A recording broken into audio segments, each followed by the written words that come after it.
Hvað hefur sveitafólk landsins eiginlega á frambjóðenduna? Ég var í sveit. Var náttúrulega í sveit. Á uppvaxtarárum í sveitinni hér í Skaftárhreppi. Vitið þið hvað búa margir í sveit á Íslandi? Skitinn 6% þjóðarinnar. Lægsta hlutfallið á öllum Norðurlöndunum. En samt fara allir frambjóðendur í kleinu við það að reyna að höfða til þessa hóps og tengja sig við sveitina. Þetta sýnir svart á hvítu hverjir fara með raunveruleg völd í landinu.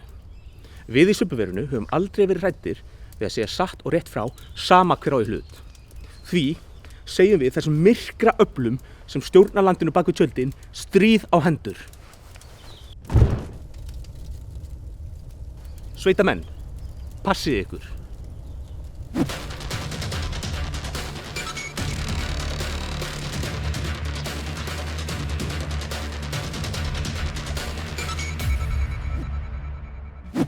Styrktaraðili þáttarins í dag er veðmálasíðan Alphabet.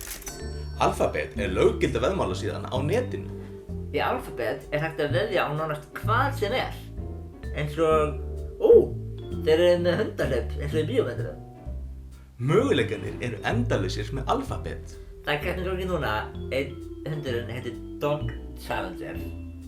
Ef ég veðja á hann 50.000 og hann vinnur, það tífaldegi það. Þetta er bókamál, ég er svarafólk. Komdu inn í heim möguleika og auðæfa með Alphabet. Alphabet er bæði með almenn veðmál og ýmsa spilakassaleiki. Hleyptu hraðar! En gaman! Hraðar! Hraðar! Alphabet mun láta alla drauma hérna rætast. Velkomendabónus alltaf 300 evrur.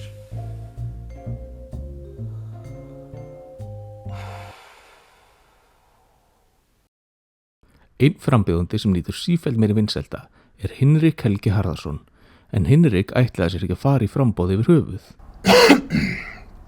Já, nei, sko, þannig er mál með vexti að ég ætlaði bara að skrifa undir hjá Ásdísi Rán. Ég hef bara trú á henni sem manneskju og sem framtíða forsetavorandi.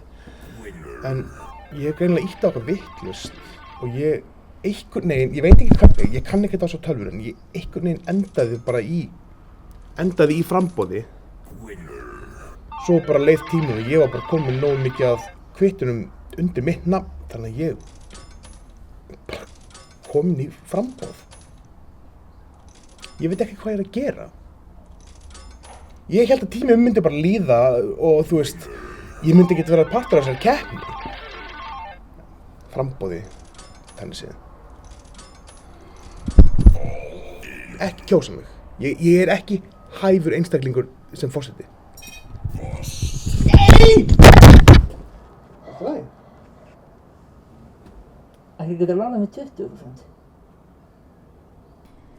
Ég held ég kjósi Hinrik Helga því að ég veit heldur ekki hvernig neitt virkar. Ég ætla að kjósa hann Hinrik Helga. Það er einfaldlega út af því að hann vill ekki vera forseti. Það er einmitt það sem að þjóðin þarf. Eitthvað sem að vill ekki vera forseti. Ég veit ekkert hver þetta er en nafnið hans Stuðla svo ég ætla bara að kjósa hann. Samkvæmt nýjum Stuðlum er Hinrik, sem hefur ekki staðið í neinni kosningabaráttu og ekki eitt einni krónu í framboðið, orðinn vinsælli heldur Katrín, báðar Höllur og Baldur sem öll hafa 1 milljón í baráttu sína. Ef þið vilja styrkja alveg rannsóknarblaðamennsku, þá myndi ég farið beint á mig, bankanúmer. Hvað er það? Ég er ekki neitt.